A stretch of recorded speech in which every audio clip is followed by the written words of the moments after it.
നമസ്കാരം. തിരുവല്ല മീഡിയ വാർത്തകളിലേക്ക് സ്വാഗതം.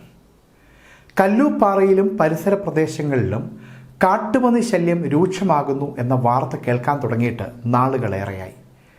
കാട്ടുപന്നിയെ തുരത്തുവാൻ സൗരോർജ വേലി സ്ഥാപിക്കുന്നതിനെ പറ്റി ഒരു ക്ലാസ് നടക്കുകയാണ് നാളെ. മടത്തുംഭാഗം ജനതാ പബ്ലിക് ലൈബ്രറി ഹാളിലാണ് ഈ വിഷയത്തിൽ ക്ലാസുകൾ നടക്കുന്നത്. താല്പര്യമുള്ളവർക്ക് നാളെ ക്ലാസ്സിൽ പങ്കെടുക്കാവുന്നതാണ്.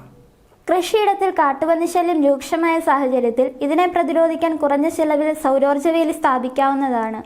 ഇതേക്കുറിച്ച് കർഷകർക്ക് മാർഗനിർദ്ദേശം നൽകാൻ Kallooppara agriculture producers and promoters അസോസിയേഷന്റെ ആഭിമുഖ്യത്തിൽ ഡെമോൺസ്ട്രേഷൻ ക്ലാസ് സംഘടിപ്പിക്കുന്നു. 23-ാം തീയതി ശനിയാഴ്ച 9:30 മടത്തുംഭാഗം ജനതാ പബ്ലിക് ലൈബ്രറി ഹാളിൽ ക്ലാസുകൾ ആരംഭിക്കും. പങ്കെടുക്കാൻ താൽപ്പര്യമുള്ളവർ കൃത്യസമയത്ത് തന്നെ ലൈബ്രറിയിൽ എത്തണമെന്ന് സംഘാടകർ അറിയിച്ചു. പത്തനംതിട്ട ജില്ലാ കൃഷി വിജ്ഞാന കേന്ദ്രത്തിലെ വിദഗ്ധരാണ് ക്ലാസ് നയിക്കുന്നത്. News desk Thiruvalla media.